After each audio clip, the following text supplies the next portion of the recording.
نحمده ونستعينه ونستغفره ونؤمن به ونتوكل عليه ونعوذ بالله من شرور أنفسنا ومن سيئات أعمالنا من يهده الله فلا مضل له ومن يضلله فلا هادي له وأشهد أن لا إله إلا الله وحده لا شريك له وأشهد أن محمدا عبده ورسوله صلى الله تعالى عليه وعلى آله وصحبه أجمعين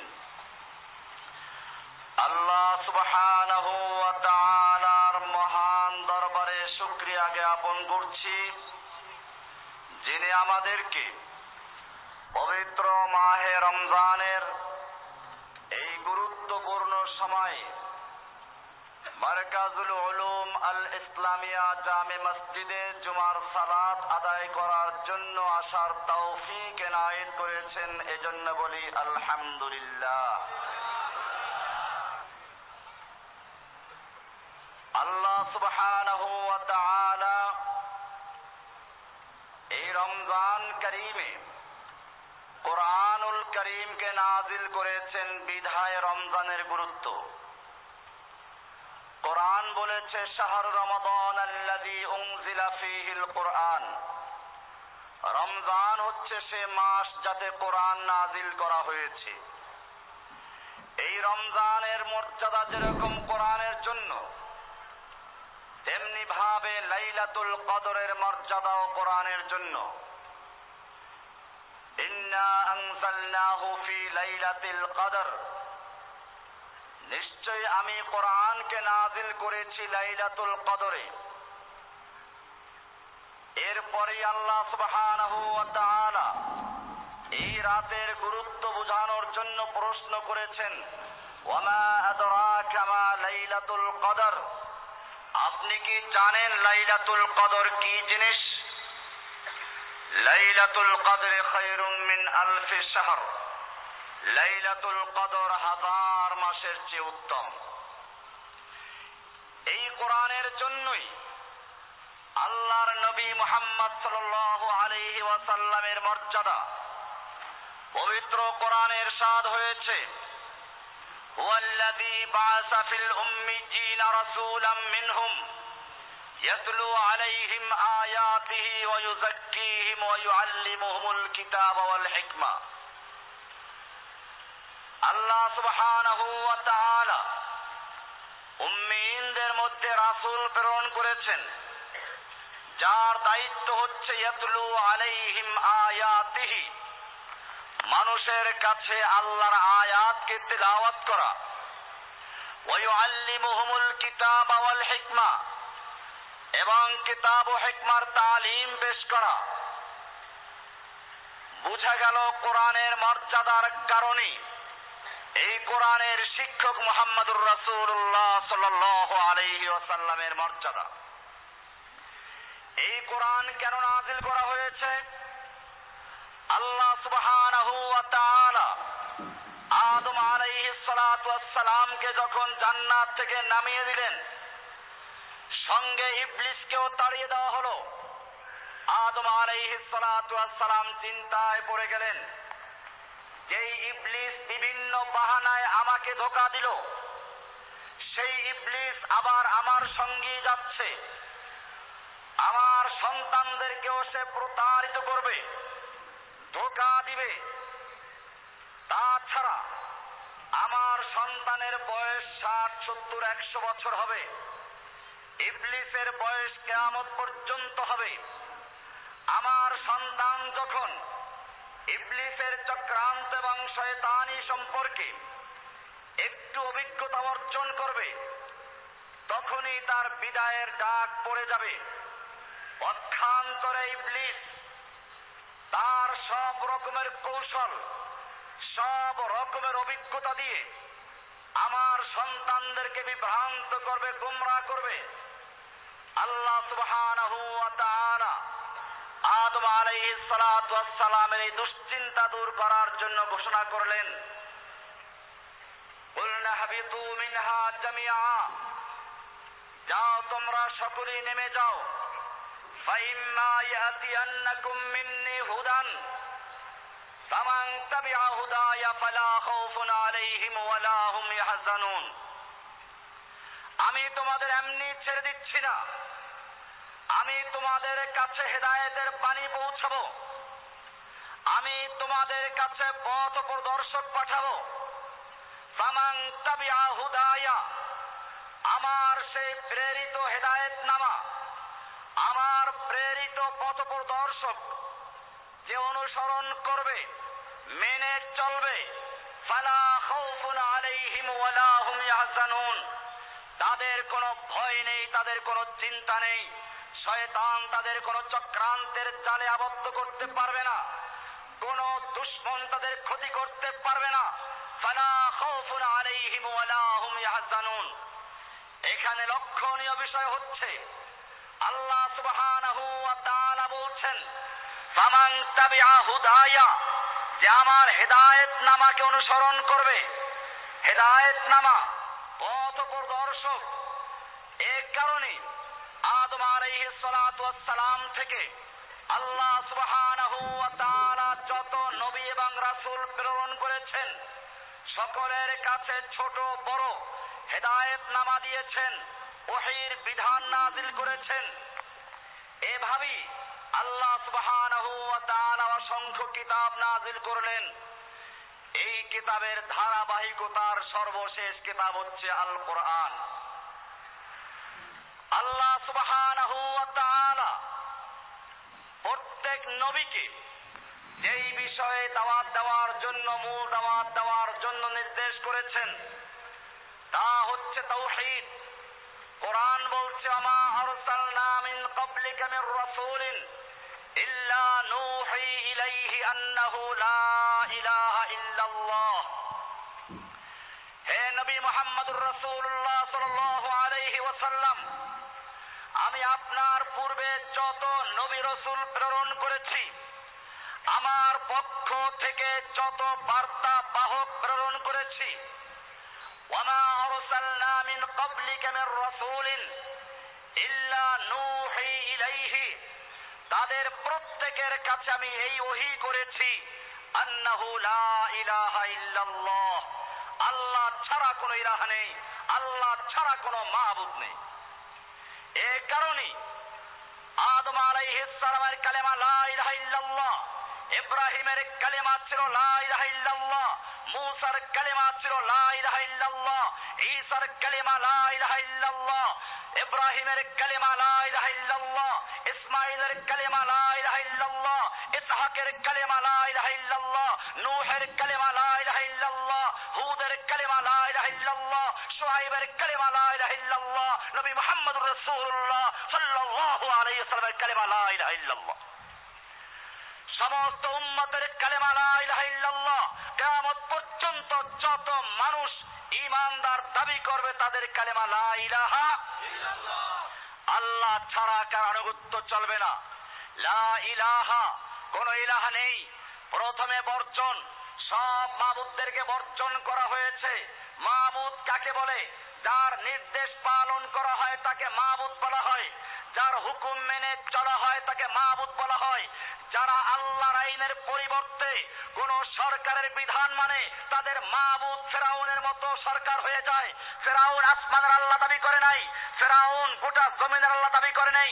ফেরাউন দাবি করেছিল এই মিশর ভূখণ্ডে আমার সার্বভৌমত্ব চলবে, আমার কমান্ড চলবে।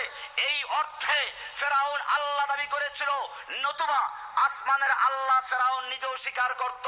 কোরআন পরিষ্কার বলছে, وقال الملأ من قوم فرعون أتذر موسى وقومه ليفسدوا في الأرض ويذرك وآلهتك। তুমি কি মূসাকে, ফেরাউনের মন্ত্রীবর্গ ফেরাউনকে বলল, তুমি কি মূসাকে এবং তার জাতিকে এই সুযোগ দিবে যে তারা জমিনে ফিতনা ফাসাদ করবে, আর তোমাকে এবং তোমার আল্লাহদেরকে বর্জন করবে? লক্ষণীয় বিষয়, তোমাকে এবং তোমার আল্লাহদেরকে বর্জন করবে। তাহলে বুঝা গেল ফেরাউনও আল্লাহ বিশ্বাস করত। তাহলে সে নিজে কি অর্থে আল্লাহ দাবি করেছিল? তার মানে হচ্ছে মিশর ভূখণ্ডে কেবলমাত্র আমার ইলাহ, আমার প্রভুত্ব চলবে, আমার সার্বভৌমত্ব চলবে এবং মিশর ভূখণ্ডে আমার কমান্ড চলবে। এই অর্থে সে আল্লাহ এবং রব দাবি করেছে। কোরআন বলছে, ফেরাউন ঘোষণা করলো মা আলিমতু মিন ইলাহিন গায়রি, এই আমি ছাড়া আর কোন আল্লাহ আছে বলে আমি জানি না। আর এক আয়াতে বলা হয়েছে, ফেরাউন লোকদেরকে বলে দিল লাইন ইত্তাখাযতা ইলাহান গায়রি, আমি ছাড়া অন্য কাউকে যদি আল্লাহ হিসেবে মানো লাআজআলান্নাকা মিনাল মাসজুনিন, আমি তোমাদেরকে জেলে ঢুকিয়ে দেব। এখানে রব দাবি করে আল্লাহ দাবি করেছে, কোরআনের সূরা নাজিয়াতের মধ্যে আবার রব দাবি করেছে। কোরআন বলছে ফিরআউন ফাহাশারা ফানাদা, সে তার দেশের সমস্ত জনগণকে ঐক্যবদ্ধ করলো, এক মাঠে জড়ো করলো, হাসর করলো, জড়ো করলো। ফানাদা, অতঃপর সে বলিষ্ঠ কণ্ঠে ঘোষণা করলো আনা রব্বুকুমুল আলা, আমি তোমাদের প্রধান রব। কি অর্থে রবের? রব মানে হচ্ছে আইন বিধান দাতা, মানে হচ্ছে ফেরাউন জাতিকে জানিয়ে দিল এই মিশর ভূখণ্ডে আমি কেবলমাত্র তোমাদের রব, আমি ছাড়া এখানে আর কোনো আইন বিধান চলবে না। পরিষ্কার ভাবে বোঝা যাচ্ছে যারা বর্তমান বিশ্বের মুসলিম দেশগুলোর শাসক হয়ে নিজেরা দাবি করে জনগণ সার্বভৌম ক্ষমতার মালিক, তারা নিজেদেরকে আল্লাহ বানিয়েছে। এরপরে যখন বলে আইন বিধান রচনা করার ক্ষমতা তাদেরই হাতে আছে, তখন তারা নিজেদেরকে রব বানিয়েছে। বিশ্বাস না করলে এই মুসলিম দেশ নামধারী অমুসলিম দেশের শাসকদের সংবিধানগুলো দেখুন। বাংলাদেশ তার ব্যতিক্রম নয়। বাংলাদেশের সংবিধানের সাথে লেখা রয়েছে প্রজাতন্ত্রের সকল ক্ষমতার মালিক জনগণ। আর কোরআনের সূরা আলে ইমরানের 26 নম্বর আয়াতে বলা হয়েছে কুলিল্লাহুম্মা মালিকাল মুলক, বলো সমস্ত ক্ষমতার মালিক আল্লাহ। সুতরাং যারা আল্লাহর ক্ষমতার পরিবর্তে জনগণের ক্ষমতায় বিশ্বাসী, তারা যত লা ইলাহা ইল্লাল্লাহ পড়ুক না কেন, তারা ফেরাউনের মতো মুশরিক এবং শিরকে লিপ্ত রয়েছে। এমনি ভাবে 7-2 ধারায় বলা হয়েছে এই সংবিধান দেশের সর্বোচ্চ আইন, অন্য আইনের যতখানি এর সাথে অসামঞ্জস্যশীল, ওই আইনের ততখানি বাতিল হবে। এটাকে বিশ্বাস করে যারা কোরআনের আয়াতগুলোকে, সাংঘর্ষিক আয়াতগুলোকে বাতিল করে নিজেরা মন গড়া আইন তৈরি করেছে, চোরের হাত কাটার বিধান বাতিল করে শাস্তির বিধান দিয়েছে, জিনা ব্যভিচারের আইন বাতিল করে অন্য শাস্তি নির্ধারণ করেছে, সম্পত্তির আইন বাতিল করে অন্য আইন রচনা করেছে, পর্দার আইন বাতিল করে ভিন্ন আইন চালু করতে যাচ্ছে। তারা আর চাই হোক না কেন মুসলিম হতে পারে না। ভাইয়েরা আমার, লা ইলাহা ইল্লাল্লাহর মানে বুঝতে হবে। সব নবীদের দাওয়াত ছিল লা ইলাহা ইল্লাল্লাহ। এই পৃথিবী একটা মাহফিলের মতো, বক্তার পরিবর্তন হয়েছে, বিষয়বস্তুর পরিবর্তন হয় নাই। বক্তা লা ইলাহা ইল্লাল্লাহু মুসা কালিমুল্লাহ, লা ইলাহা ইল্লাল্লাহু ঈসা রূহুল্লাহ, লা ইলাহা ইল্লাল্লাহু ইসমাঈল নবিয়ুল্লাহ, লা ইলাহা ইল্লাল্লাহু ইসহাক নবিয়ুল্লাহ, লা ইলাহা ইল্লাল্লাহু হুদ নবিয়ুল্লাহ, লা ইলাহা ইল্লাল্লাহু শুআইব নবিয়ুল্লাহ। এরকম ভাবে নবী রাসূলদের নাম পরিবর্তন হয়েছে, বক্তার নাম পরিবর্তন হয়েছে, বক্তব্যের আলোচ্য বিষয় কোনো পরিবর্তন হয়নি। ভাইয়েরা আমার, আমাদের মনে রাখতে হবে এই কোরআনের মূল দাওয়াত যেমন তাওহীদ, এই দাওয়াত থেকে সরিয়ে গেছে 2 প্রকারের লোকেরা। এক প্রকার লোক হচ্ছে যারা শাসক, শাসন ব্যবস্থায় নিজেদেরকে সার্বভৌম ক্ষমতার দাবি করছে আর আল্লাহর আইনকে বাতিল করে বিকল্প আইন তৈরি করছে। আর এক দল হচ্ছে ধর্মীয় যাজক, এক শ্রেণীর আলেম যারা আল্লাহর শরীয়তে সন্তুষ্ট নয়, রাসূলের তরিকায় সন্তুষ্ট নয়, আল্লাহর শরীয়তকে বাদ দিয়ে, রাসূলের তরিকাকে বাদ দিয়ে নিজেরা চিশতিয়া, কাদেরিয়া, নকশবন্দিয়া, মুজাদ্দিদিয়া, জাহমিয়া, রাফিজি, খারিজি, মুরজিয়া, এরকম ভাবে শিয়া, সুন্নি বিভিন্ন ভাগ করেছে। সেই লোকগুলো নিজেদেরকে তারা শরীয়ত প্রণেতা হিসেবে আল্লাহর আসনে বসিয়েছে। ভাইয়েরা আমার, এই কারণে একজন আরবি কবি বলেছেন, ওয়াহাল আফসাদাদ দীন ইল্লাল মুলুকু ওয়া আহবারু সুইন ওয়া রুহবানুহা। যুগে যুগে আল্লাহর দ্বীনকে ধ্বংস করেছে দুই শ্রেণীর লোকেরা। এক শ্রেণীর লোক হচ্ছে শাসক গোষ্ঠী, যারা আল্লাহর আইন নিজেদের মন মতো পরিবর্তন করে, নিজেদের মতের সঙ্গে যেগুলো মিলে সেগুলো বহাল রাখে, আর যেগুলো মিলে না সেগুলোকে পরিবর্তন করে। আর দ্বিতীয় হচ্ছে এক প্রকারের ধর্মীয় যাজক আলেম। ওই শাসক শ্রেণীর 5টা গোলাম, যারা সরকারকে খুশি করার জন্য, ফিরাউন, নমরুদ, আবু জাহেলদের খুশি করার জন্য কোরআনের ওই সমস্ত আয়াতকে এড়িয়ে যায় অথবা ব্যাখ্যা করে ঘুরিয়ে দেয়, যারা যুগে যুগে শাসকদের খুশি করার জন্য হয়তো আসমানের উপরের কথা বলে, নইলে জমিনের নিচের কথা বলে। কোরআন সংবিধান, কোরআনে সমাজ ব্যবস্থা আছে, রাষ্ট্রনীতি আছে, অর্থনীতি আছে, সমরনীতি আছে, সেইগুলোকে এড়িয়ে তারা শুধুমাত্র শাসকরা যাতে খুশি হয় এই অংশ বলে, বাকি অংশ এড়িয়ে যায়, ব্যাখ্যা করে, তারাও দ্বিতীয় প্রকারের তাগুত। ঈমানের জন্য তাগুত বর্জন করা শর্ত। আল্লাহ সুবহানাহু ওয়া তাআলা এই কারণে সব নবীদেরকে শুধু লা ইলাহা ইল্লাল্লাহ দাওয়াত দেওয়ার মধ্যেই ক্ষান্ত করেন নাই, ব্যাখ্যাও দিয়েছেন। সূরা নাহল এর 36 নম্বর আয়াত আল্লাহ তাআলা ব্যাখ্যামূলক বলেছেন, ওয়ালাকাদ বাআসনা ফি কুল্লি উম্মাতির রাসূলান আন ইবুদুল্লাহ ওয়াজতানিবুত তাগুত। আমি প্রত্যেক জাতির কাছে রাসূল প্রেরণ করেছি এই মর্মে নির্দেশ দিয়ে, আনে ইবুদুল্লাহ ওয়াজতানিবুত তাগুত, তোমরা এক আল্লাহর ইবাদত করো আর তাগুতকে বর্জন করো। ইবাদত করলো, তাগুতকে বর্জন করলো না, তার ঈমান পূর্ণ হয় নাই। এই কারণে সূরা বাকারার 256 নম্বর আয়াতে পরিষ্কার বলা হয়েছে, শর্ত আরোপ করা হয়েছে, ফামাই ইয়াকফুর বিত-তাগুতি ওয়া ইউমিন বিল্লাহি ফাকাদ ইসতামসাকা বিল উরওয়াতিল ওয়াসকা লা ইনফিসামা লাহা ওয়াল্লাহু সামিউন আলিম। ফামাই ইয়াকফুর বিত-তাগুত, সুতরাং যেই ব্যক্তি তাগুতকে প্রত্যাখ্যান করবে, কুফর করবে, বর্জন করবে, আগে বর্জন, এরপরে বলছেন ওয়া ইউমিন বিল্লাহি, আর আল্লাহর উপর ঈমান আনে, ফাকাদ ইসতামসাকা বিল উরওয়াতিল ওয়াসকা, সে ব্যক্তি মজবুত হাতল ধারণ করলো, লা ইনফিসামা লাহা, যা কখনো ছিঁড়ে দেবার নয়। ভাইয়েরা আমার, পরিষ্কার হয়ে গেল লা ইলাহার মাধ্যমে সমস্ত বাতিল মাবুদগুলোকে বর্জন করে ইল্লাল্লাহ বলে শুধু এক আল্লাহকে গ্রহণ করতে হবে। এটা যদি না করে, শুধুমাত্র বর্জন না করে আল্লাহর ইবাদত করতে রইল, কাফের মুশরিক তাগুতের সঙ্গে বন্ধুত্ব রইল, সেই ব্যক্তি মুমিন হতে পারে না। আল্লাহর নবী সাল্লাল্লাহু আলাইহি ওয়াসাল্লামের জীবন তার দৃষ্টান্ত। আল্লাহর নবী যেদিন লা ইলাহা ইল্লাল্লাহর দাওয়াত দিয়েছিলেন, আবু জাহেল, আবু লাহাব তার পক্ষে ছিল না, খেপে গেল, নবীকে মারতে উদ্যত হলো।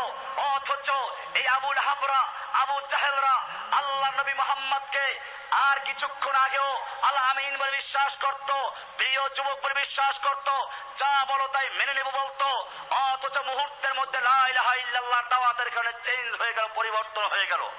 সুতরাং বুঝা গেল, যাদের লা ইলাহা ইল্লাল্লাহর দাওয়াতের মাধ্যমে কাফের আর মুশরিক বিভক্ত হয়ে না যায়, মুসলিম আর গায়রে মুসলিম বিভক্ত হয়ে না যায়, মুমিন আর তাগুত বিভক্ত হয়ে না যায়, বরং সকলে তাদেরকে বাহবা দেয়, ভিসা দেয়, তাদের জন্য সবাই হাদিয়া তহবা পাঠায়, খাবার পাঠায়, মেহমানদারি করে, তারা আর চাই করুক না কেন, নবী মুহাম্মদুর রাসূলুল্লাহ সাল্লাল্লাহু আলাইহি ওয়াসাল্লাম যে লা ইলাহার দাওয়াত দিয়েছেন সেই লা ইলাহার দাওয়াত দিচ্ছে না।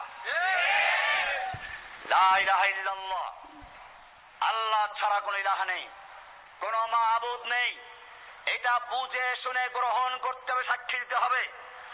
কোরআনের সূরা মুহাম্মাদে বলা হয়েছে, ফা'লাম আন্নাহু লা ইলাহা ইল্লাল্লাহ, তুমি ইলম অর্জন করো, বুঝে শুনে বলো লা ইলাহা ইল্লাল্লাহ। না বুঝে বলার কোনো অর্থ হয় না। এই লা ইলাহার সাক্ষী না দিলে ইসলামে প্রবেশ করতে পারে না। কোরআন বলছে জন্য এই সাক্ষী সবচেয়ে বড় সাক্ষ্য। আল্লাহ প্রশ্ন করেছেন, কুল আইয়ু শাইইন আকবারু শাহাদা, বলো তো সবচেয়ে বড় সাক্ষ্য কোনটি? আজকে যদি এই দেশের মুসলিমদের জিজ্ঞেস করা হয় বলো তো বড় সাক্ষ্য কোনটি, কয়জন মুসলিম বলতে পারবে? অথচ আল্লাহ নিজে প্রশ্ন করে উত্তর দিয়েছেন। এমনি ভাবে আজকে যদি প্রশ্ন করা হয় বলো তো এমন কি সাক্ষ্য রয়েছে যে সাক্ষ্য আল্লাহ নিজে দিয়েছেন, সমস্ত ফেরেশতারা দিয়েছে, সমস্ত উলুল আমর জ্ঞানীরা দিয়েছেন। আল্লাহ তাআলা কোরআনে বলে দিয়েছেন শাহিদাল্লাহু আন্নাহু লা ইলাহা ইল্লা হুয়া ওয়াল মালাইকাতু ওয়া উলুল ইলমি কায়িমান বিল কিসত আন্নাহু লা ইলাহা ইল্লা হু। পরিষ্কার হয়ে গেল কোরআনে যেই সাক্ষ্যকে সবচেয়ে বড় সাক্ষ্য বলা হয়েছে, কোরআনে যেই সাক্ষ্যকে আল্লাহর সাক্ষ্য বলা হয়েছে, যেই সাক্ষ্য স্বয়ং আল্লাহ দিয়েছেন, যেই সাক্ষ্য সমস্ত মালায়েকা দিয়েছেন, যেই সাক্ষ্য সমস্ত উলুল ইলম দিবে, সেই সাক্ষ্য আর কোন সাক্ষ্য নয়, সেই সাক্ষ্য হচ্ছে লা ইলাহা ইল্লাল্লাহ। সাক্ষী দিয়েছি, বুঝে শুনে দিয়েছি না বুঝে? ভাইয়েরা আমার, আপনি আদালতে গেলেন, জজ আপনাকে জিজ্ঞেস করলো আপনি কে? আপনি বললেন আমি খুনের মামলার সাক্ষী। জজ সাহেব জিজ্ঞেস করলেন বলুন কে খুন করেছে? আপনি বললেন জানি না। কাকে খুন করেছে? তাও জানি না। কি দিয়ে খুন করলো? তাও জানি না। কেন খুন করলো? তাও জানি না। এবারে জজ কি বলবে? জজ বলে পুলিশকে দেখো মাথা ঠিক আছে কিনা, যদি মাথা ঠিক থাকে তাহলে জেলখানায় পাঠাও, ফাজলামি করার জন্য এসেছে। আর মাথা ঠিক না থাকলে পাবনা পাঠাও, মাথা ঠিক করে আনো। বুঝা গেল দুনিয়ার আদালতেও না বুঝে সাক্ষী দেওয়া যায় না। তাহলে যেই সাক্ষ্য কোরআন সবচেয়ে বড় সাক্ষ্য বলেছে, যেই সাক্ষ্য আল্লাহ নিজে দিয়েছেন, সেই সাক্ষ্য যদি কোনো ব্যক্তি না বুঝে কেবল পাখির মতো লা ইলাহা ইল্লাল্লাহ পড়ে, সেই ব্যক্তি আর যাই হোক না কেন মুসলিম হতে পারে না। বুঝে শুনে সাক্ষী দিতে হবে। ভাইয়েরা আমার, বুঝে শুনে সাক্ষী দিলেও চলবে না, কবুল করতে হবে। বিয়ার মজলিসে পর্যন্ত ছেলে বলল মেয়ের অলিকে আমি ওকে বিয়ে করলাম, এটা যদি অলি না কবুল করে, মেয়ে কবুল না করে, বিয়ে হবে? সাধারণত বিয়া যদি কবুল করা ছাড়া না গঠিত হয় তাহলে ইসলামের মতো গুরুত্বপূর্ণ জিনিস কবুল করা ছাড়া হতে পারে না। আপনি কবে ইসলাম গ্রহণ করেছেন বলুন? কবে কবুল করেছেন? বাপ দাদা মুসলমান। ডাক্তারের ছেলে লেখাপড়া না করলে ডাক্তার হতে পারে না। ইঞ্জিনিয়ারের ছেলে লেখাপড়া না করলে ইঞ্জিনিয়ার হতে পারে না। ঠিক তেমনি ভাবে মুসলমানের ছেলে ইসলামকে বুঝে শুনে কবুল না করা পর্যন্ত মুসলমান হতে পারে না। এই কারণে আল্লাহ সুবহানাহু ওয়া তাআলা সূরা বাকারার ৮ নম্বর আয়াতে বলেছেন ওয়ামিনান নাসি মান ইয়াকুলু আমান্না বিল্লাহি ওয়া বিল ইয়াউমিল আখির ওয়া মা হুম বিমুমিনিন। মানুষের মধ্যে অনেক মানুষ রয়েছে এরকম যারা বলে আমি আল্লাহকে বিশ্বাস করি, পরকাল বিশ্বাস করি, আমি পাকা মুমিন। আল্লাহ বলছেন ওয়া মা হুম বিমুমিনিন, খবরদার এই লোকগুলো মুমিন না, এরা মুনাফিক।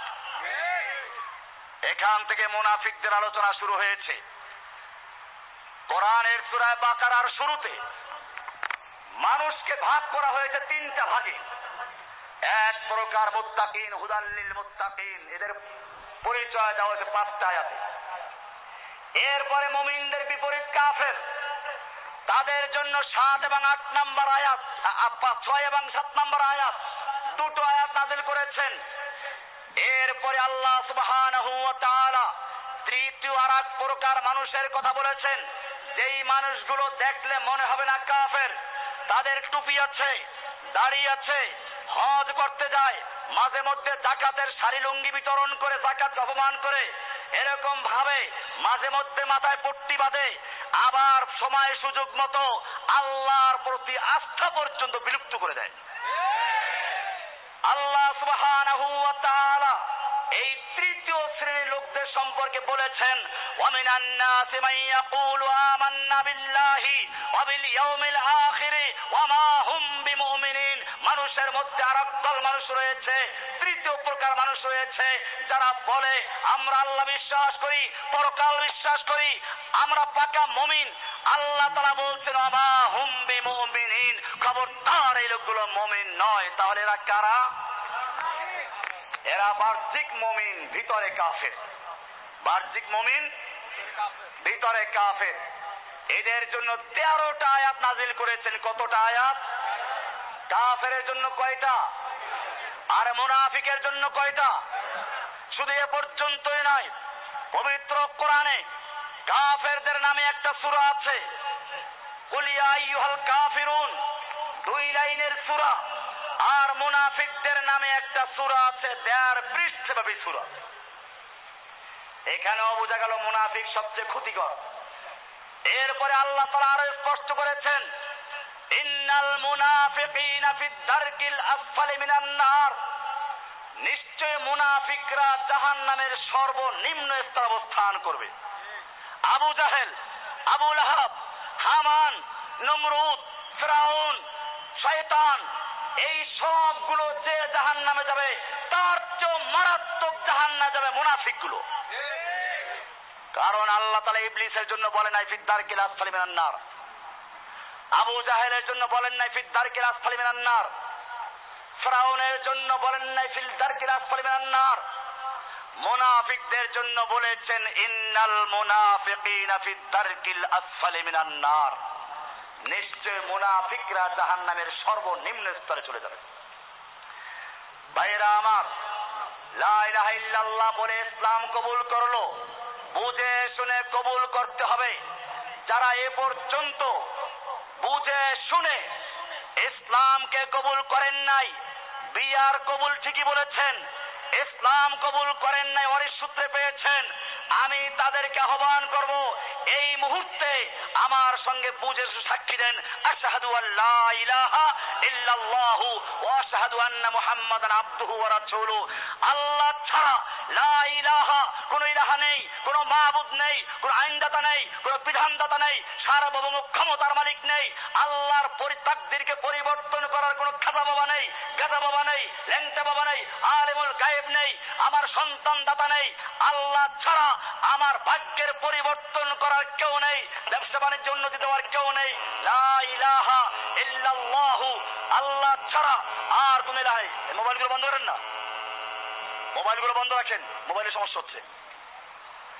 ভাইরা আমার, লা ইলাহা ইল্লাল্লাহু, আল্লাহ ছাড়া কোন ইলাহা নেই, মাবুদ নেই, কারো আনুগত্য চলবে না। আল্লাহর হুকুমের বিরুদ্ধে আমি কারো হুকুম মানতে পারি না। আল্লাহর হুকুমের বিরুদ্ধে কারো আইন তৈরি করার অধিকার নেই। আইন দেওয়ার মালিক কে? আলা লাহুল খালকু ওয়াল আমরু, কোরআন বলছে সৃষ্টি যার, আইন চলবে কেবল তার। মাঝখানে কারো আইন দেওয়ার অধিকার নেই। মানুষ আইন তৈরি করতে পারবে কতটুকু? কারেন্টের বিল কি হবে ইউনিট প্রতি, এরকম ভাবে পৌরসভার বিল কি হবে, এগুলো তৈরি করতে পারবে। কিন্তু যেখানে আল্লাহ এবং আল্লাহর নবীর পক্ষ থেকে বিধান দেওয়া আছে, সেই বিধানকে পরিবর্তন করে বিকল্প আইন তৈরি করার অধিকার কাউকে দেওয়া হয় নাই। কোরআন বলছে আল্লাহু ইয়াহকুমু লা মুআক্কিবা লিহুকমিহি, আল্লাহ আইন বিধান দেওয়ার মালিক, আল্লাহ আইন দেন, বিধান দেন, হুকুম দেন, আল্লাহর হুকুমকে পশ্চাতে ফেলে দেওয়ার অধিকার কারণে।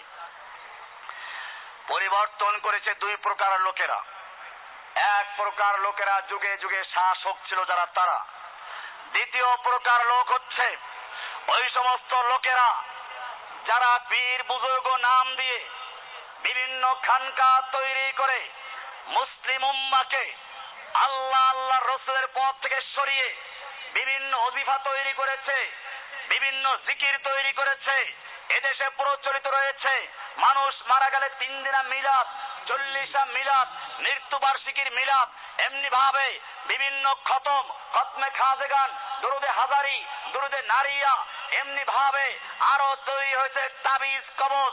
এই সমস্ত যারা তৈরি করে আল্লাহর নবীর আনিত শরিয়াতের পরিবর্তে মন গড়া শরিয়াত তৈরি করেছে, তারাও নিজেদেরকে আল্লাহর আসনে বসিয়েছে। ভাইরা আমার, এই কারণে কোরআন বলেছে ফামান তাবিআ হুদায়া, হেদায়েত আসবে। আমার ভাইয়েরা, সূরা ফাতিহার মাধ্যমে তাই হেদায়েতের আবেদন করা হয়। আমি এটা পরিষ্কার বলি, আজকে যদি এখানে কোনো মন্ত্রী আসতো, হয়তো লোকেরা তাকে একটা মানপত্র দিত। মানপত্রের তিনটা অংশ থাকে। একটা অংশ হচ্ছে তার প্রশংসা, দ্বিতীয় অংশ হচ্ছে যাকে মানপত্র দেওয়া হচ্ছে এবং যারা দিচ্ছে তাদের সঙ্গে সম্পর্ক, তৃতীয় অংশ হচ্ছে দাবি দেওয়া। ঠিক তেমনি ভাবে আল্লাহ সুবহানাহু ওয়া তাআলা পবিত্র কোরআনের সূরা ফাতিহাকে তিনটা ভাগে ভাগ করেছেন। প্রথম ভাগে বলা হয়েছে আলহামদুলিল্লাহি রাব্বিল আলামিন, সমস্ত প্রশংসা ওই আল্লাহর জন্য যিনি গোটা জগৎ সমূহের রব, আইনদাতা, বিধানদাতা, সংবিধান রচনাকারী, সে আল্লাহর প্রশংসা। এখান থেকে মালিক ইয়াউমিদ্দিন পর্যন্ত আল্লাহর প্রশংসা করা হয়েছে। এরপরে যেন আল্লাহর পক্ষ থেকে প্রশ্ন করা হচ্ছে, তুমি আল্লাহর প্রশংসা করলে তোমার সঙ্গে আল্লাহর সম্পর্ক কি? তুমি কাকে ভোট দিচ্ছ? কার পক্ষে যাচ্ছ? তোমার সাথে আমার সম্পর্কটা কি? মন্ত্রীকে জানিয়ে দিল এই এলাকার মাটি আপনার ঘাঁটি। ঠিক তেমনি ভাবে একজন মুমিনও সূরা ফাতিহার মাধ্যমে জানিয়ে দিচ্ছে আমার সম্পর্ক তোমার সঙ্গে, ইয়াকা না'বুদু, আমি কেবলমাত্র তোমারই গোলামি করি, তোমার দল করি।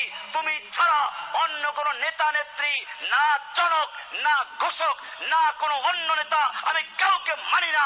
ইয়াকা না'বুদু, আমি কেবলমাত্র তোমার গোলামি করি, তোমার হুকুম মানি। ব্যক্তি জীবনে, পারিবারিক জীবনে, সামাজিক জীবনে, রাষ্ট্রীয় জীবনে, আন্তর্জাতিক জীবনে, সব ক্ষেত্রে ইয়াকা না'বুদু, আমি কেবলমাত্র তোমারই গোলামি করি। সুতরাং যারা মসজিদে এসে আল্লাহর হুকুম মানে, ব্যাংকে গিয়ে সুদের কারবার করে, সুদ দেয়, সুদ নেয়, সুদ লেখে, সুদের সাক্ষী দেয়, সুদের মধ্যস্থতা করে, তারা মিথ্যা কথা বলে মুনাফিক হয়ে গেছে। ইয়াকা না'বুদু বলে মিথ্যা কথা বলেছে। এমনি ভাবে যারা আদালতে গিয়ে আল্লাহর আইন বাতিল করে দিয়ে যারা মন গড়া আইন তৈরি করেছে, তারা ইয়াকা না'বুদু বলে আল্লাহর সঙ্গে প্রতারণা করেছে, মিথ্যা কথা বলেছে, তারা আল্লাহর হুকুম মানে নাই। সম্পর্ক, আমি কেবলমাত্র তোমারই গোলামি করি, তোমার সঙ্গে আমার সম্পর্ক হচ্ছে ইয়াকা না'বুদু, তুমি আমার মালিক, আমি তোমার গোলাম। এবারে দাবি দেওয়া, মন্ত্রীকে যেমন দাবি করা হয় রাস্তা নেই, মন্ত্রী বুঝতে পারলো এলাকার মাটি ওনার ঘাঁটি, এখন বলো কি চাও? রাস্তা নাই, স্কুল নাই, কলেজ নাই, নাই নাই, অমুক নাই, সব চাই। ঠিক তেমনি ভাবে এইবারে যখন আল্লাহর সঙ্গে সম্পর্ক হয়ে গেল, ইয়াকা না'বুদু, আমরা কেবলমাত্র তোমারই গোলামি করি, তোমার মধ্যে আমার মধ্যে কোনো ভায়া নেই, কোনো মাধ্যম নেই, কোনো মধ্যস্থতাকারী নেই, আমি ডাইরেক্ট তোমার ইবাদত করছি, ইয়াকা না'বুদু, আমি কেবলমাত্র তোমারই গোলামি করি। তখন আল্লাহ তাআলা যেন বলছেন বলো কি চাও? বাচ্চাদেরকে জিজ্ঞেস করলে বলে চকলেট আনো। তুমি এবার চকলেট চাও না কলা চাও? আল্লাহ তাআলা শিখিয়ে দিচ্ছেন না, এই সব জিনিস আমাকে আবেদন করো না, আমার কাছে আবেদন করো সবচেয়ে বড় জিনিস, ইহদিনাস সিরাতাল মুস্তাকিম ওয়া ইয়াকা নাস্তাইন, তোমার কাছে সাহায্য চাই, তোমার দল করি, তোমার ইবাদত করি। ইয়াকা না'বুদু, আমি কোন খাজা বাবার গোলাম না, গাজা বাবার গোলাম না, ল্যাংটা বাবার গোলাম না, গাউসুল আজমের গোলাম না, পীর বাবার গোলাম না, নেতা নেত্রীর গোলাম না। ইয়াকা না'বুদু, আমি কোন জনকের গোলাম না, আমি কোন ঘোষকের গোলাম না, আমি একমাত্র আসমান জমিনের মালিক আল্লাহ সুবহানাহু ওয়া তাআলার গোলাম। ইয়াকা না'বুদু। তাহলে এবারে বলো কি চাও? ওয়া ইয়াকা নাস্তাইন, তোমার কাছে সাহায্য চাই। কি সাহায্য করব বলো? ইহদিনাস সিরাতাল মুস্তাকিম, আমরা তোমার কাছে সিরাতে মুস্তাকিমের পথ চাই। তোমাকে পাওয়ার জন্য সরল এবং সোজা রাস্তা যেটি, ওটি আমরা তোমার কাছে আবেদন করছি। কোরআনে আল্লাহ সুবহানাহু ওয়া তাআলা শিখিয়ে দিয়েছেন, ভাইরা আমার, আল্লাহ সুবহানাহু ওয়া তাআলা দায়িত্ব গ্রহণ করেছেন সূরা নাহলের 9 নম্বর আয়াত, 16 নম্বর সূরার 9 নম্বর আয়াত। আল্লাহ তাআলা বলছেন ওয়া আলাল্লাহি কাসদুস সাবিল ওয়া মিনহা জায়ের। আল্লাহর দায়িত্ব হচ্ছে সোজা রাস্তা বাতলে দেওয়া, সোজা রাস্তা দেখিয়ে দেওয়া। ওয়া মিনহা জায়ের, আর অনেক রাস্তা আছে বক্র। এরপরে আল্লাহ তাআলা বলছেন ওয়ালাউ শাআ লাহাদাকুম আজমাইন।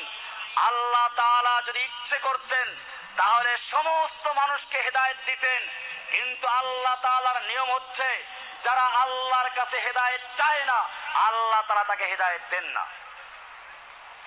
বাচ্চাকে দূরে দাঁড় করিয়ে, ছোট বাচ্চা হাঁটতে পারে না, দূরে দাঁড় করিয়ে দিয়ে বাবা হাত দিয়ে ডাকে আসো, আব্বুর কোলে আসো। ছেলে ওখান থেকে একবার দাঁড়ায় আবার পড়ে যায়, আসতে পারে না। বাবা দৌড় দিয়ে গিয়ে তাকে কোলে জড়ায়, চুমো খায়।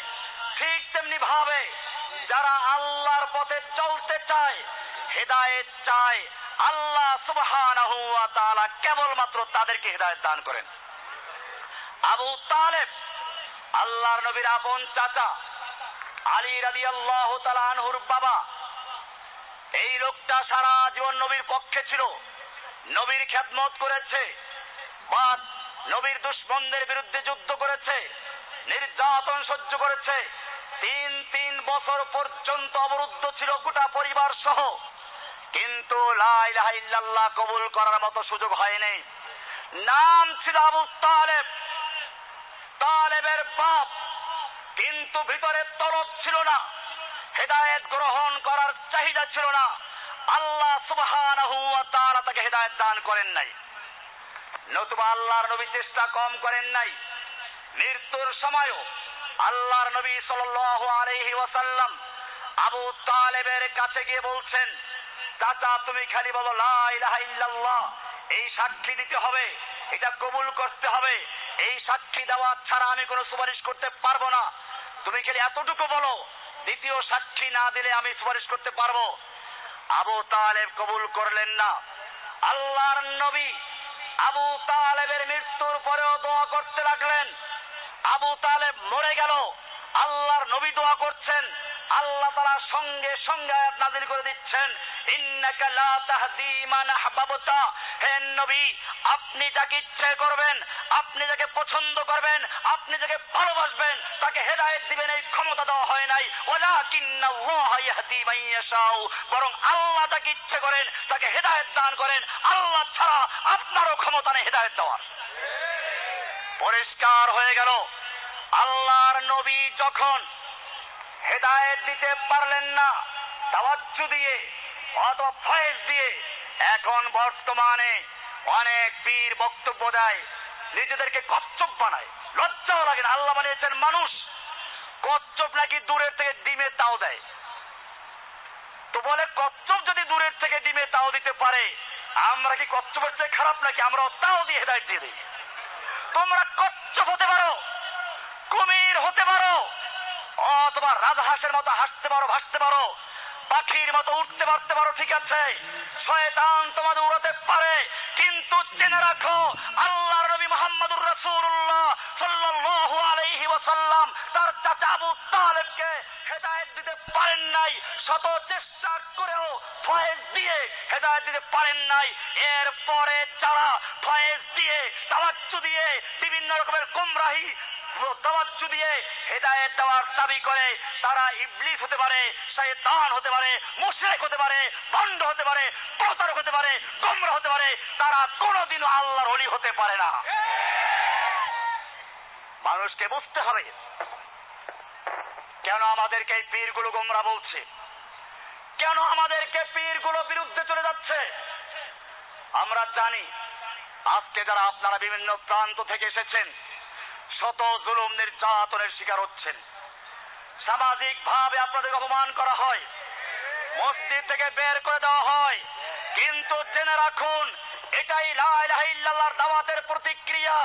আল্লাহর নবী সাল্লাল্লাহু আলাইহি ওয়াসাল্লাম যখন লা ইলাহা ইল্লাল্লাহর দাওয়াত দিয়েছেন, মক্কার আবু জাহলরা খেপে গেছে, বিলালকে নির্যাতন করা হয়েছে, সুমাইয়াকে লজ্জাস্থানে বর্ষা দিয়ে আঘাত করে হত্যা করা হয়েছে, আম্মার বিন ইয়াসিরকে নির্যাতন করা হয়েছে। ঠিক তেমনি ভাবে যুগে যুগে যারা লা ইলাহা ইল্লাল্লাহর দাওয়াত দিবে তাদের উপরে জুলুম আসবে, নির্যাতন আসবে, ঘর থেকে বের করা হবে, সমাজ থেকে বের করে দিবে, মসজিদ থেকে বের করে দিবে, তারপরেও লা ইলাহার দাওয়াত বন্ধ করা যাবে না। সিরাতে মুস্তাকিম, সোজা রাস্তা কয়টা হয় না? অনেকগুলো।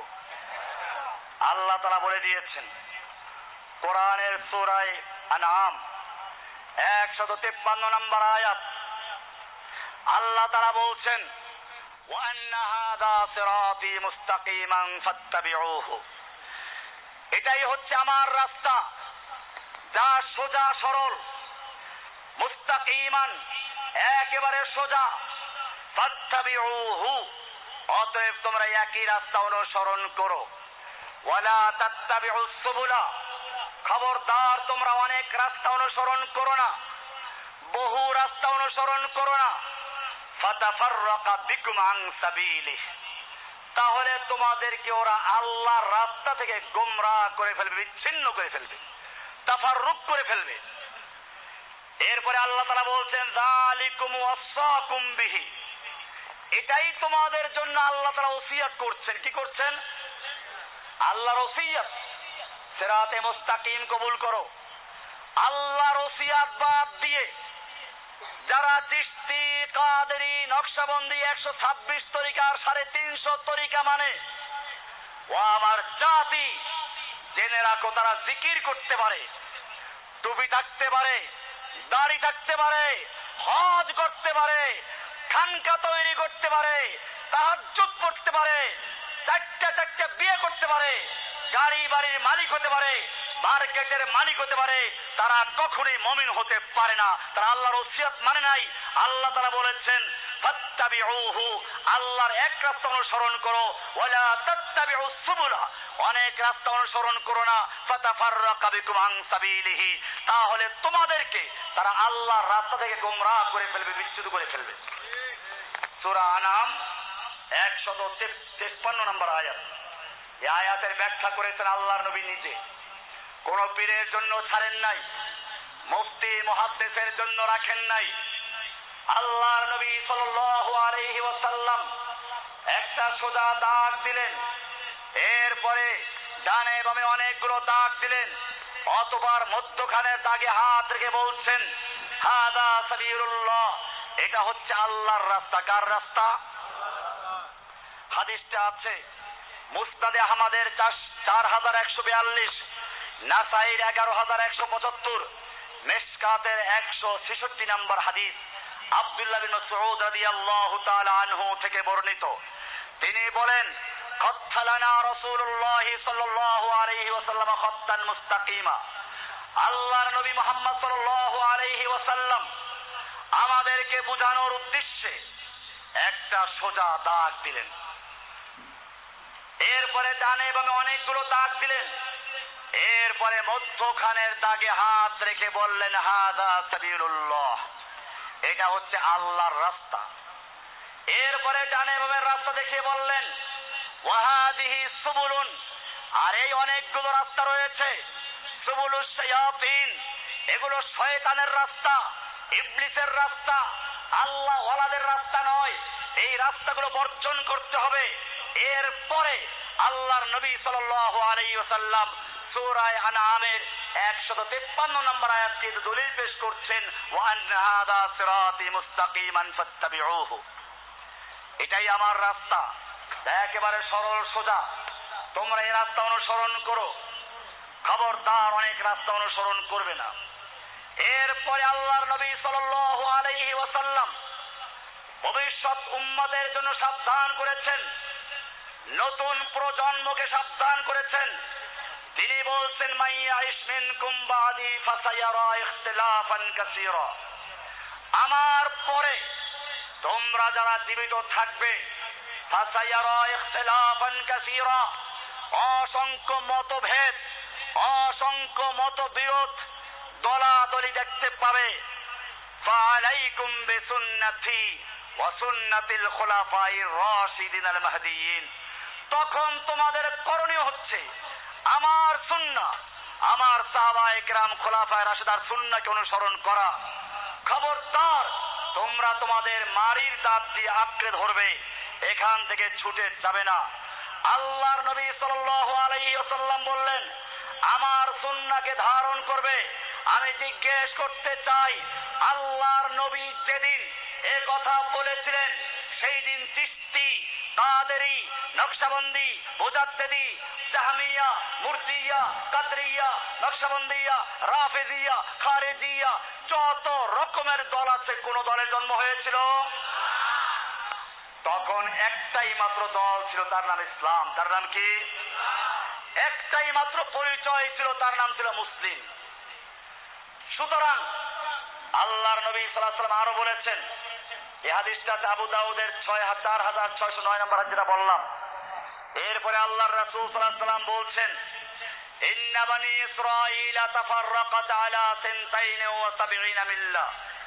শুনে রেখো, বনি ইসরাইল 72টা দলে বিভক্ত হয়েছিল। বনি ইসরাইল 72 দলে বিভক্ত হয়েছিল। ওয়াতাফতারিকু উম্মতি আলা 72 মিল্লাহ। আমার উম্মত অচিরে 73 ফেরকায় বিভক্ত হবে। 73 ফেরকায় বিভক্ত হবে। লক্ষণীয় বিষয়, যে যেই দলে জন্মগ্রহণ করেছে সেটাকে হক মনে করে বুঝে আসে। আল্লাহর নবী সাল্লাল্লাহু আলাইহি ওয়াসাল্লাম বলছেন আমার উম্মত 73 ফেরকা বিভক্ত হবে, কুল্লুহুম ফিন্নার। এই 73 ফেরকার সব জাহান্নামী ইল্লা মিল্লাতান ওয়াহিদা। শুধুমাত্র একটা দল জান্নাতি, একটা দল নাজাত পাবে, একটা দল মুক্তি পাবে, এছাড়া সব দলগুলো জাহান্নামে যাবে।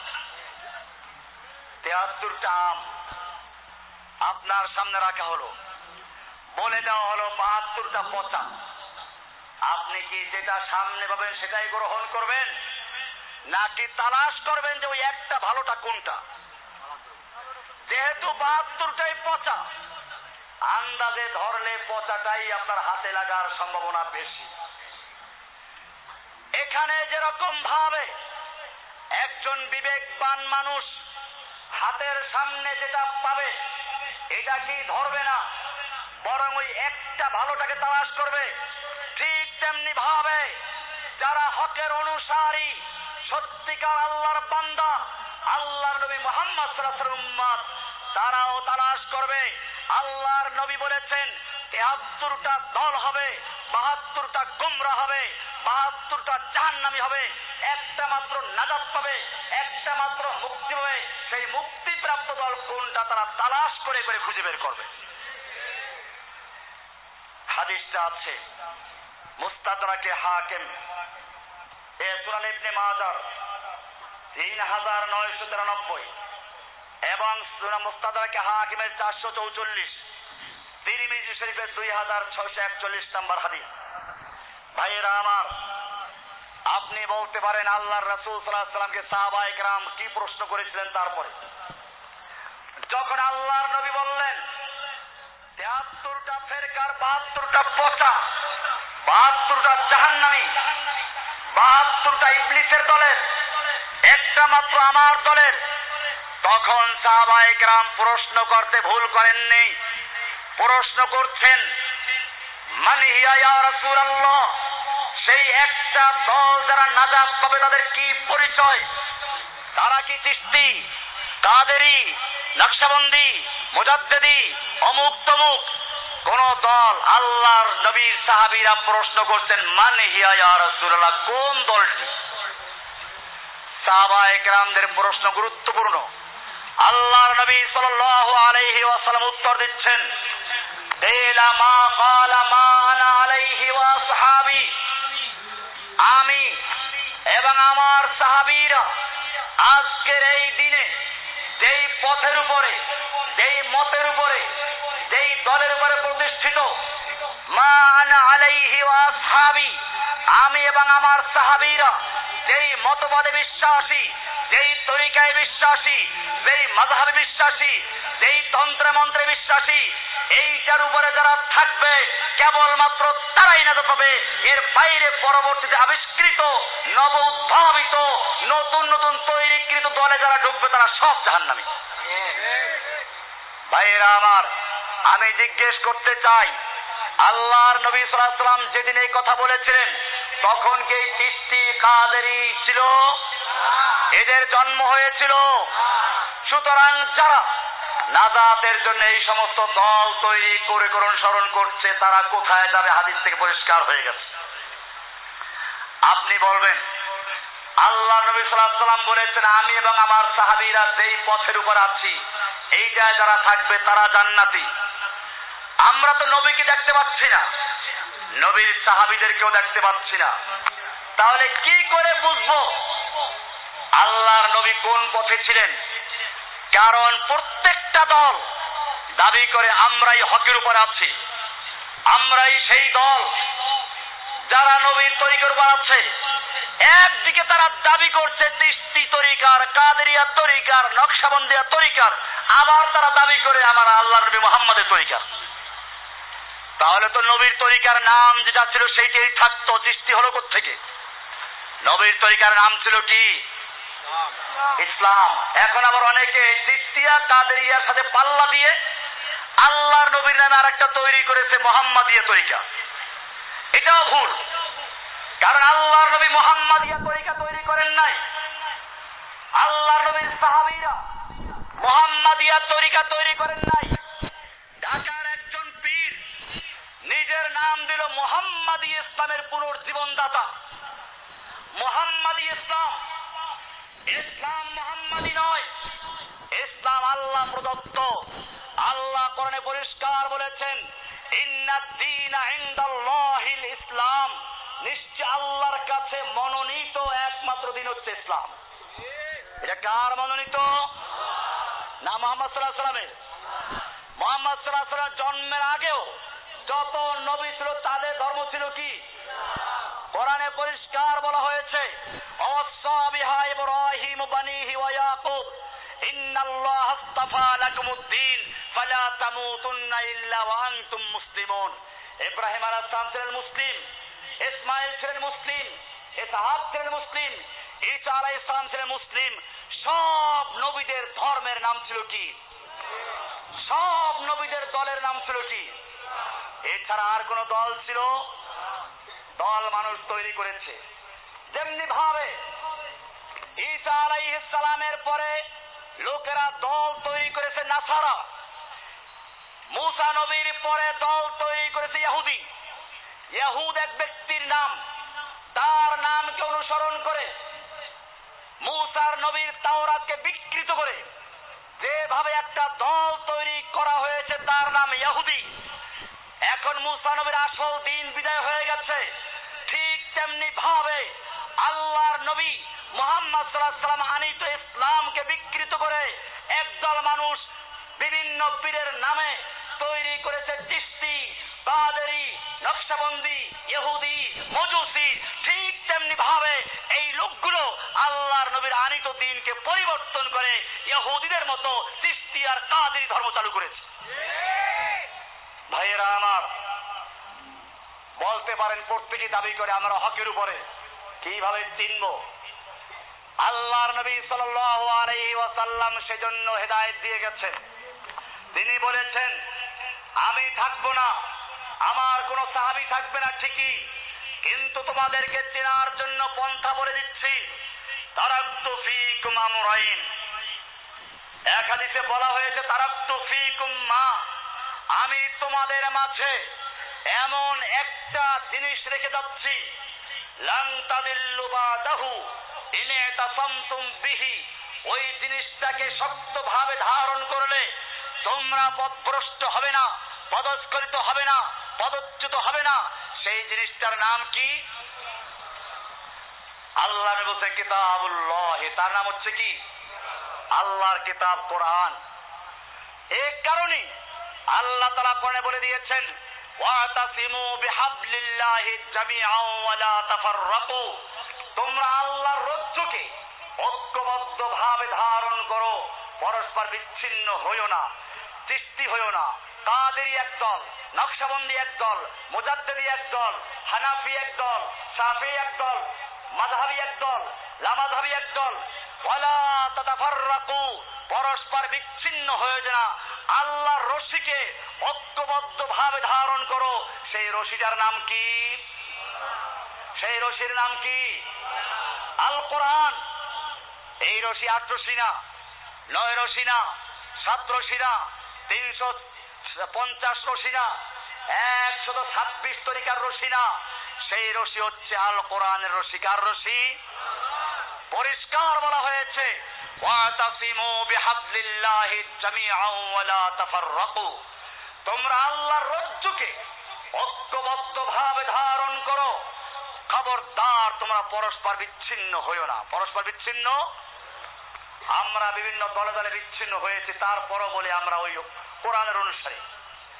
ভাইয়েরা আমার, দিন এমন ভাবে ধ্বংস হয়েছে, এখন যদি কেউ সহি কথা বলে মনে করে যে সে গুমরা হয়ে গেছে। কোরআন হাদিসের অনুসারীদেরকে বলা হচ্ছে গুমরা।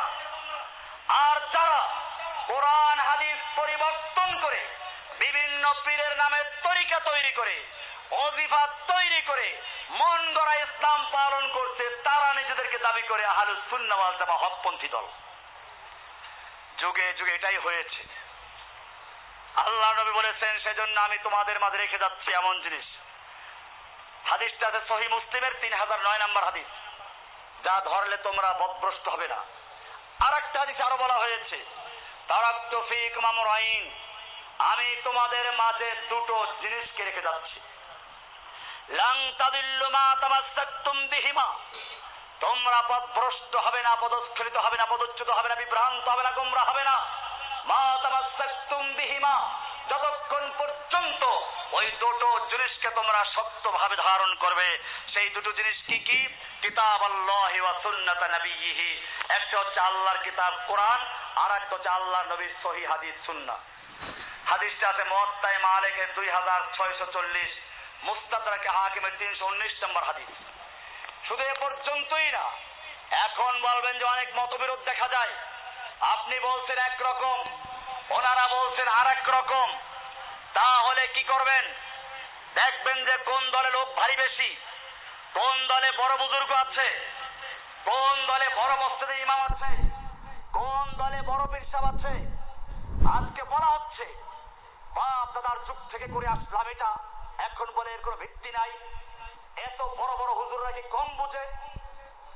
এত বড় বড় আলেমরা কি বুঝে না? এই দেশের কোন আলেম বুঝলো না, কেবল মুফতি জসিমউদ্দিন রহমানী একাই বুঝলো। এই দলিল দিয়ে যখন বিভ্রান্ত করবে, আল্লাহ তাআলা তখন উত্তর দিয়েছেন, ফাইন তানাযাতুম ফি শাইইন ফারুদ্দুহু ইলাল্লাহি ওয়ার রাসূল ইন কুনতুম তুমিনুনা বিল্লাহি ওয়াল ইয়াউমিল আখির। ফাইন তানাযাতুম ফি শাইইন, যদি তোমাদের মাঝে কোন বিষয়ে বিতর্ক দেখা দেয়, ইখতিলাফ দেখা দেয়, মতবিরোধ দেখা দেয়, পরস্পর দ্বিমত দেখা দেয়, ফাইন তানাযাতুম ফি শাইইন ফারুদ্দুহু ইলাল্লাহি ওয়ার রাসূল, তাহলে তোমরা ওটাকে বড় পীর সাহেবের কাছে ফিরিয়ে দিও না। বড় হুজুর কি বলে তা দেখো না, কোন দলে লোক ভারী তা দেখো না, বাপ দাদার যুগ থেকে কি করলাম তা দেখো না, কোন পক্ষে বড় বড় মুহাদ্দিস তা দেখো না। আল্লাহ তাআলা বলছেন, ফারুদ্দুহু ইলাল্লাহি ওয়ার রাসূল, তোমরা ওটাকে আল্লাহর কাছে এবং আল্লাহর রাসূলের কাছে ফিরিয়ে দাও।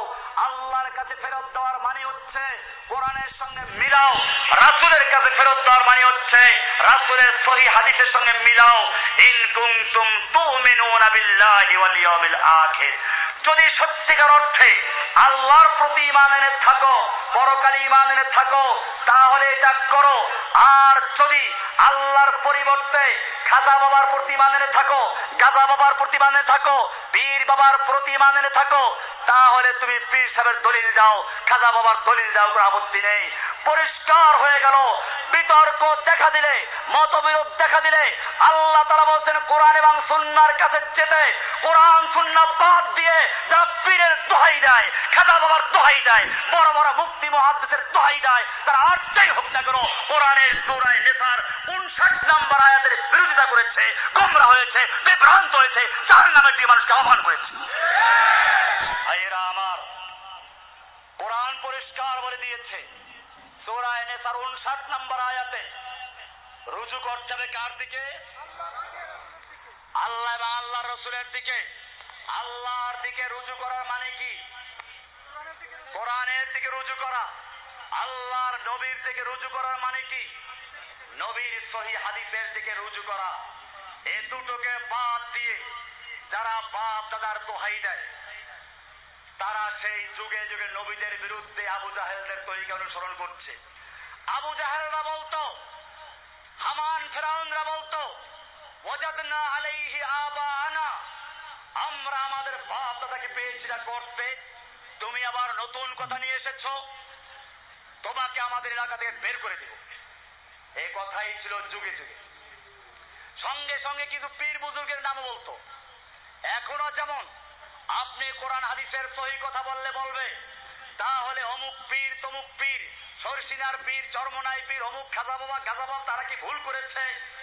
এমনও শোনা গেছে আমাদের বিরোধিতা করতে গিয়ে এমন বক্তব্য দিচ্ছে, এই সরসিনার পীর, চরমনাই পীর, ফুরফুরা পীর, অমুক তমুক যদি জাহান্নামে যায় আমরা সবাই জাহান্নামে যাব।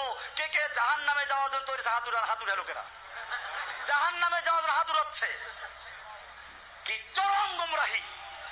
আমার অবাক লাগে, আবু জাহেল বোধহয় এত বড় গুমরাহ ছিল না, ফিরআউন বোধহয় এত বড় গুমরাহ ছিল না। ভাইরা আমার, আল্লাহ সুবহানাহু ওয়া তাআলা পরিষ্কার বলে দিয়েছেন, যদি তোমরা কোন বিষয়ে বিবাদে লিপ্ত হও, বিতর্কে লিপ্ত হও, মত বিরোধ দেখা যায়, ফারুদ্দুহু ইলাল্লাহি ওয়ার রাসূল, তাহলে তোমরা ওটাকে আল্লাহর কাছে এবং আল্লাহর রাসূলের কাছে ফেরত দাও। এটাই হচ্ছে সত্য কথা। যদি তোমরা মুমিন হয়ে থাকো, কি হয়ে থাকো? মুমিন না হলে তাদের অসুবিধা নাই। বলছিলাম তারা অনেকগুলো পীর বুজুর্গের নাম বলে দেয়। কোরআন বলছে এই কাজই করেছিল আগের যুগের কাফেররা।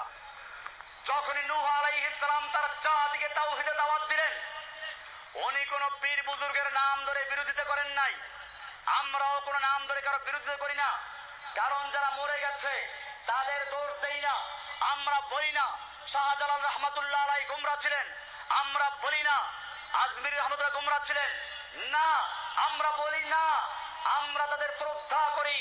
তারা বলে যান নাই আমাদের নামে তরিকা তৈরি করো, আমাদের নামে মাজার তৈরি করো, আমাদের নামে ওরস করো, আমাদের নামে সিজদা করো, আমাদের মাজারে ফুল দাও, আমাদের মাজারে টাকা দাও, পয়সা দাও, আমরা কবরে কষ্টে আছি, না খেয়ে মরছি, টাকা পয়সা দাও, খাওন দাও। না, কোন বুজুর্গ বলে যান নাই যারা বুজুর্গদের মাজারে গিয়ে টাকা দিচ্ছে, পয়সা দিচ্ছে, চাদর দিচ্ছে, তারা বুজুর্গদেরকে অপমান করছে। কারণ হাদিসে বলা হয়েছে আল্লাহওয়ালা হলে পরে তার কবরে খাবার আল্লাহ দেন। কে দেন? জান্নাতের লেবাস পরে দেওয়া হয়, জান্নাতের পোশাক পরে দেওয়া হয়। যদি সত্যিকার আল্লাহওয়ালা হয়ে থাকে তাহলে তাদেরকে এই চাদরের দরকার আছে? জান্নাতের লেবাসের পরিবর্তে, জান্নাতের খাদ্যের পরিবর্তে, আল্লাহর দেওয়া খাদ্যের পরিবর্তে যারা খাবার দেয় আর কাপড় চোপড় দেয়, তারা কি ওলিদের পক্ষের না দুশমন? ওলিদের সম্মান করে না, তাদেরকে অপমান করছে। এই অপমানকারীদেরকে তাড়াতে হবে। আমরা বুজুর্গদের পক্ষে, আল্লাহওয়ালাদের পক্ষে। তবে আল্লাহওয়ালাদের নাম ভাঙিয়ে যারা খায় আমরা তাদের বিপক্ষে। কোরআন বলতে নূহ আলাইহিস সালাম যখন তাওহীদে দাওয়াত দিলেন,